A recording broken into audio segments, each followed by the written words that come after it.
Hey everyone and welcome. Today we're talking about something pretty cool. A big idea really.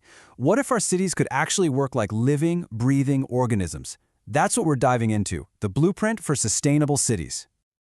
So, it all really boils down to this one central question. How can our cities support us right now, today, without completely failing the generations of tomorrow? How do we build something great that actually lasts? And the answer to that question is this core idea. A sustainable city, it's a term you hear a lot, but it's so much more than just slapping some solar panels on a roof. It's really a promise, right? A commitment that the places we call home are going to stay healthy and thriving for our kids and their kids. Okay, so how do you actually make that promise a reality?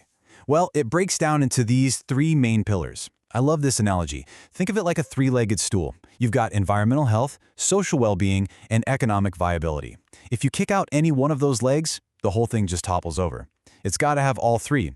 It's proof that this isn't just about clean air. It's also about people having good lives and stable jobs. Here's another great way to think about it. A city is a system. It's got inputs and outputs. Forever, our cities have basically been a one-way street. They suck in huge amounts of energy, water, and materials, and then they spit out waste, pollution, and heat.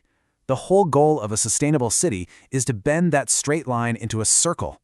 You want to cut way down on the inputs and basically eliminate the harmful outputs. All right, so that's the big idea, the theory. But let's get practical. What does this blueprint actually look like when you're walking down the street? What are the key features?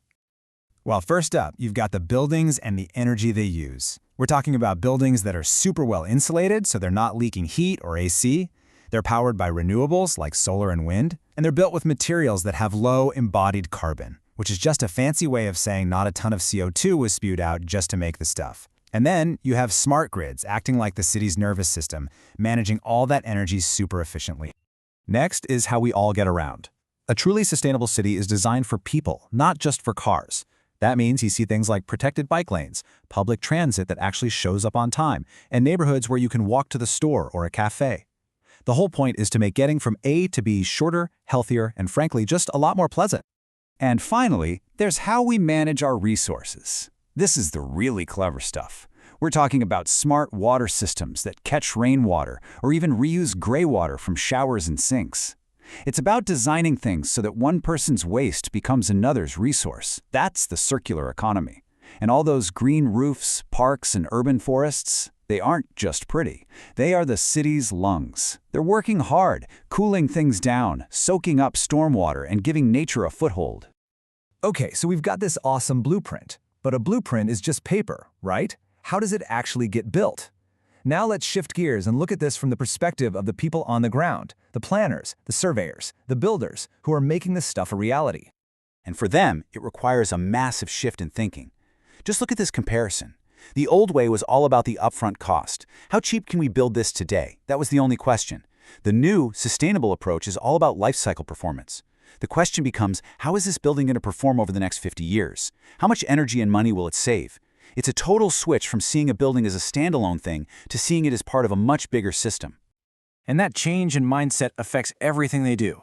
Planners are now costing in things like solar panels and smart sensors right from the get-go.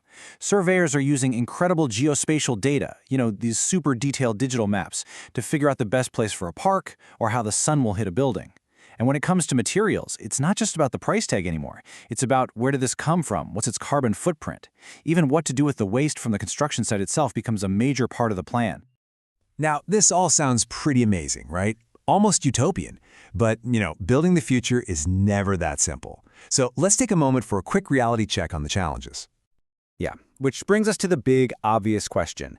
If this vision is so great, why isn't every city on Earth already like this? What's the holdup? Well, for starters, a huge piece of the puzzle is money, the initial cost. Look at this trade-off. Things like solar panels or high-performance insulation, they cost more upfront. Even though they save you a ton of money over the long haul on energy and maintenance bills, convincing a developer or a city council to spend that extra cash now for a payoff that might be 10, 20 years away, well, that's a really tough sell. And honestly, the challenges go way beyond just dollars and cents. You've got human behavior. You can design the most brilliant recycling system in the world, but if people don't actually use it correctly, it's useless. Then there's the problem of our existing cities. Trying to retrofit a city that's hundreds of years old is unbelievably complex and expensive.